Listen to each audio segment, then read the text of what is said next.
돈 되는 뉴스 시작하겠습니다. 3월 3일이고요. 오늘도 헤드라인 4개 먼저 읽어볼게요. 첫 번째 기사부터 확인해 보시죠. 한국경제 엔진인 이 수출이 5달 연속 감소한 가운데 그나마 버팀목 역할을 해왔던 소비마저 석 달 연속 위축된 것으로 나타났습니다. 수출, 소비, 투자 등 경제 전반에 걸쳐 경고음이 커진다는 분석입니다. 다음 기사입니다. 정부는 수출 한파를 넘기 위해 수출 지원 예산을 상반기에 쏟아붓고 대체제로 미디어, 관광, 식품 등 K 콘텐츠 사업을 집중 육성한다며 총력전에 나선다는 계획입니다. 다음 기사입니다. 어제 오스템 임플란트 SM에 이어 공개 매수를 발표한 한샘이 하루 만에 20% 급등하는 모습을 보여줬죠. 공개 매수를 통해 대주주에만 주던 프리미엄이 소액주주에도 동일하게 부여된다는 기대감이 작용됩니다. 마지막 기사입니다. 주식시장이 숨고르기에 들어간 가운데 특정 테마에 올라탄 단기 급등 종목들이 급증한 것으로 나타났습니다.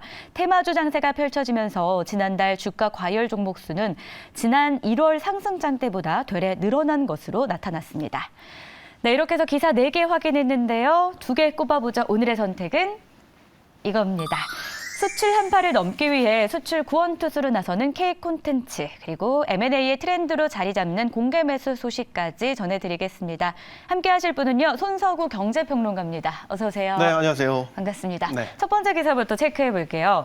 2월 통계청이 발표한 이 자료를 확인해 봤더니 반도체 수출 투자 생산이 전방위적으로 좀 부진하다, 이렇게 확인이 됐습니다. 얼마나 어떻게 좀 악화된 건지 저희가 수치부터 좀 체크를 해볼게요. 네, 사실 수출에 있어서는 반도체가 상당히 많은 부분을 차지하고 있기 때문에 그렇죠. 지금 시점은 이른바 반도체 쇼크에 따른 경기 불확실성이 커지고 있는 시점이다, 이렇게 봐야 될 것 같습니다. 반도체를 필두로 해서 수출이 전반적으로 부진하다 보니까 뭐 투자라든지 생산, 소비까지 동반 부진에 빠져드는 흐름이 뚜렷하게 나타나고 있죠. 일단 1월 전산업 생산부터 살펴보면 넉 달 만에 증가세로 전환하긴 했습니다. 하지만 업종별로 보면 앞서 말씀드린 우리 주력 수출 품목이죠. 반도체가 생산 5.7% 감소했고요. 1년 사이에 반도체 생산 33.9%나 줄었습니다. 이게 2009년 1월 이후 최대 감소폭이니까 지금 상황이 상당히 심각하다는 걸 알 수가 있겠죠. 반도체 생산 감소는 경기 전반에 직격탄을 미친다고 이렇게 봐야 될 것 같습니다. 지난달 수출 실적에서도 고스란히 그 여파가 드러났죠. 2월 수출 1년 전에 비해서 7.5% 감소한 501억 달러로 집계됐는데요. 5개월째 감소세입니다. 수출이 5개월 연속 줄어든 것, 이 코로나 팬데믹 초기 이후, 그러니까 2020년 이후 처음입니다. 네. 무역 적자는 지금 또 1년째 이어지고 있고요. 현재 경기 상황을 보여주는 동행 종합지수 수란 변동치라는 게 있는데, 이것도 역시 수출이 워낙 GDP에 차지하는 비중이 크다 보니까 수출 실적과 비슷하게 갑니다. 1월을 보면 99.4였는데 4개월 연속 내림세거든요. 이 4개월 연속 내림세 역시 코로나 팬데믹 초기에 나타났던 때 이후에 처음입니다. 팬데믹 초기와 유사한 흐름으로 가고 있다라고 볼 수 있겠고요. 앞으로의 또 경기 전망을 보여주는 이 선행 종합지수가 있는데, 네. 이건 역시 7개월 연속 지금 내림세입니다. 올해 전망을 하는 건데도요. 그렇죠. 그러니까 올해 1%의 저성장이 예고돼 있는 상황 아니겠습니까? 이런 우려가 점점 현실화돼가고 있다. 그런 시점이라고 볼 수 있겠습니다. 그래, 이처럼 수출 부진이 좀 장기화되고 있고 정부가 좀 나서겠다라는 모습입니다. 수출 한파를 넘기 위해서 지원 예산을 이 상반기에 쏟아붓겠다라고 했고요. 특히 거기서도 K 콘텐츠를 꼽았습니다. 후속 조치를 좀 볼 수 있나 궁금해요. 지난달에 K 콘텐츠 관련한 좀 대통령의 언급도 있지 않았습니까? 네, 맞습니다. 어제 이제 추경호 경제부총리 주재로 이 수출 투자 대책 회의가 있었는데, 여기에서 이제 말씀하신 K 콘텐츠 수출 지원 방안이 논의가 된 거고요. 네. 지난달 역시 윤석열 대통령이 주재를 해서 K 콘텐츠 수출 전략을 또 발표한 바 있는데, 흐름상으로 보면 그 후속 조치다, 이렇게 볼 수 있겠습니다. 뭐 내용은 이렇습니다. 이제 K 콘텐츠 수출 특화 펀드를 신설을 해서 정책금융 1조 원까지 조성하겠다라는 게 있고요. 뭐 해외 비즈니스 거점을 50개소까지 늘리겠다. 국내 뭐 상표 위조, 또 모방에 따른 피해 대책 지원 방안 등을 또 내놓기도 했고요. 또 글로벌 온라인 동영상 서비스 OTT죠. OTT와의 전략적 제휴 방안을 올해 상반기까지 수립하겠다라는 내용도 포함되어 있습니다. 또 콘텐츠 수출의 상당 부분을 차지하는 게 게임 부분인데요. 그래서 게임주를 좀 주목해서 보실 필요도 있겠는데 이 K게임의 시장 확대를 위해서 북미 유럽에서 인기 있는 콘솔 게임을 지원하겠다라는 계획도 나왔고요. 또 해외 진출을 원하는 게임사들에게 법률이라든지 뭐 기술 컨설팅, 마케팅 등을 지원하겠다는 계획도 내놨습니다. 또 하나 눈여겨보셔야 될 게 점차 파이가 커지고 있는 웹툰 시장이죠. 특히 뭐 네이버나 카카오가 대표적인 수혜주라고 볼 수 있겠는데 웹툰 플랫폼의 해외 진출도 지원한다는 계획 내놨습니다. 웹툰 같은 원천 IP 같은 것들을 다른 장르로 자유롭게 활용될 수 있도록 IP 활용을 강화하겠다는 지원 대책입니다. 물론 이런 정부의 육성 의지는 분명히 읽혀질 수 있겠지만 뭐 실효성은 사실 조금 더 검증을 해봐야 될 필요가 있겠고요. 최근에 이제 중국의 불법 복제라든지 이런 부분에 있어서 정부가 조금 더 강력하게 차단막 효과를 낼 수 있는 조치들이 필요하다 이런 이야기도 나오고 있습니다. 또 하나 지적되는 거는 네. K 콘텐츠를 산업 차원에서 육성하기 위해서는 콘텐츠뿐만 아니라 플랫폼 차원의 경쟁력 확보도 시급하다는 얘기가 나오고 있습니다. 뭐 대표적으로 뭐 OTT 서비스, 한국형 OTT 네. 플랫폼 서비스가 대표적일 텐데요. 최근에 뭐 티빙이라든지 시즌이 뭐 합병한 것처럼 국내 토종 OTT들도 어떤 규모의 경제를 이뤄야 되겠고 아직까지는 넷플릭스에 비해서는 뭐 절반에도 미치지 못하는 사용자들에서 알 수 있듯이 뚜렷한 경쟁력의 한계를 보여주고 있는 점 이런 부분들을 좀 개선해 나가야 된다는 필요성이 지적되고 있습니다.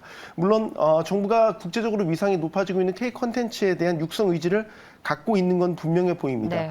현재 K 콘텐츠 수출액으로 따지면 125억 달러 정도가 되는데 이거를 4년 안에 2배로 키우겠다라는 육성 의지를 갖고 있기 때문에 앞으로 좀 지켜볼 만한 정부의 육성 의지가 아닌가 싶습니다. 네, 지켜볼 만한 육성 의지다. 그렇다면 방금 저희가 언급된 내용 이외에 또 다뤄진 부분이 있는지도 궁금합니다. 특히 만성 적자를 기록하고 있는 여행 수지에 대한 언급도 있었다고 하잖아요. 네, 그렇죠. 네. 만성적 여행 수지가 이제 중국인 관광객 유입 확대를 통해서 좀 개선해 나가자 이런 방안들이 그날 회의에서 좀 논의가 됐었는데 사실 코로나로 억눌렸던 해외여행 수요가 폭발하면서 여행 수지가 작년 하반기부터 해서 이제 급격하게 악화되고 있는 그런 시점입니다. 지난해 12월 여행 수지를 보면 11억 3,730만 달러 적자였습니다. 1년 전보다 53.5%나 증가한 규모고요. 월별 기준으로 보면 코로나19 확산이 본격화되기 직전 2020년 1월 2년 11개월 만에 가장 큰 적자를 기록했습니다. 그러니까 해외 여행객은 많아지고 있는데 국내로 들어오는 해외 여행객이 늘지 않는 데서 이 원인을 찾을 수가 있겠는데 최근 정부가 중국발 입국자에 대한 검역 조치를 완화한 효과를 지켜볼 필요가 있습니다. 중국은 사실상 우리나라가 유일하게 여행 부분에 있어서는 흑자를 내고 있는 거의 유일한 국가이거든요.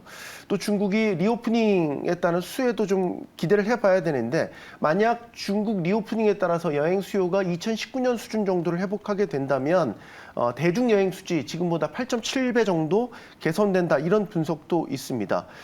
중국이 봉쇄를 풀게 되면 또 보복 여행 기조가 생겨날 수 있고 늘어난 여행 수요를 우리나라로 최대한 끌어올 수 있는 정책적 지원 대책이 필요한 상황인데 이 따라서 정부가 최근에 검역 완화 이 조치를 한 것을 계기로 해서 뭐 한중 항공편 증편이라든지 페리 운항을 조속히 재개하는 등 중국인 관광객 조기 회복을 위한 방안을 중점적으로 추진하겠다고 내놨는데 그 이행 사항들을 좀 지켜봐야 될 것 같습니다. 네.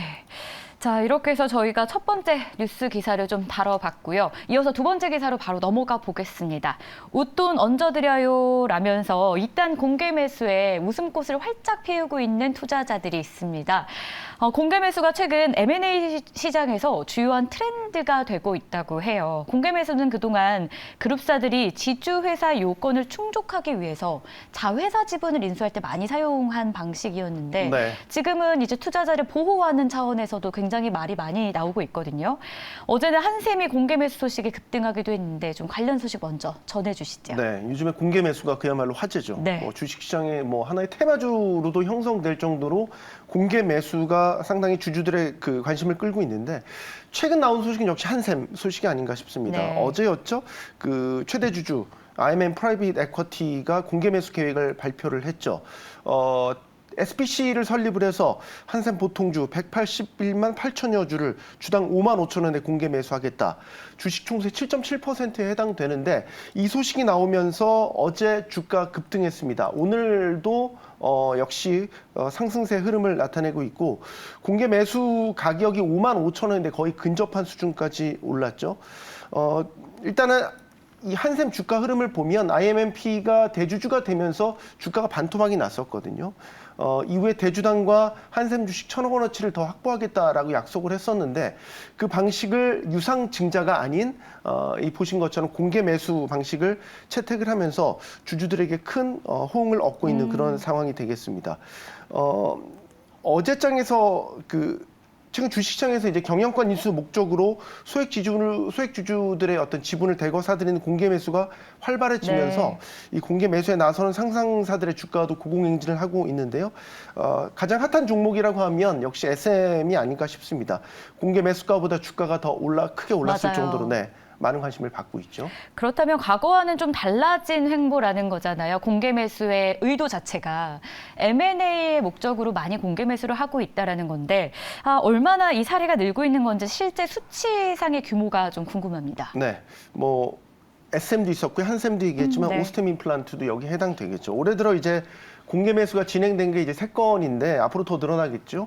모두 M&A를 목적으로 하고 있습니다. 앞서 말씀드린 이제 SM 엔터테인먼트, 하이브가 공개 매수한 사례가 대표적이 되겠고요. 또 오스템 임플란트도 공개 매수를 진행을 했죠. 상당히 성공적이었습니다. 이 공개 매수의 전체 지분의 65%에 해당하는 물량에 참여를 해서 국내 공개 매수 역사상 가장 많은 지분율을 시장에서 확보한 사례가 됐습니다. 확보한 지분을 가지고 앞으로 상장 폐지 수순을 밟을 전망이죠. 최근에 또 이런 행동주의 펀드까지 주주 권익 보호 차원에서 공개 매수를 요구하는 사례도 늘고 있죠. 대표적으로 차 파트너스 자산운용이 남양 유업을 상대로 공개 매수를 요구를 했죠. 일반 주주 지분 절반을 주당 82만 원에 사들이라고 요구를 한 상태입니다. 이런 공개 매수 계속해서 M&A 시장의 주요 트렌드로 자리매김하고 있는 그런 모습입니다. 네, 이 같은 공개 매수, 의무 공개 매수 제도까지 부활을 예정하고 있다는데 의무 공개 매수 제도란 과연 무엇인지 향후 공개 매수 추진 건수는 더 늘어날 수밖에 없는 구조라고 하더라고요. 네. 일단 의무 공개 매수 제도는 이제 회사 주식 25% 이상을 보유한 최대 주주가 M&A를 진행할 때 일반 주주를 대상으로 공개 매수를 청약하도록 의무를 부과하는 제도입니다.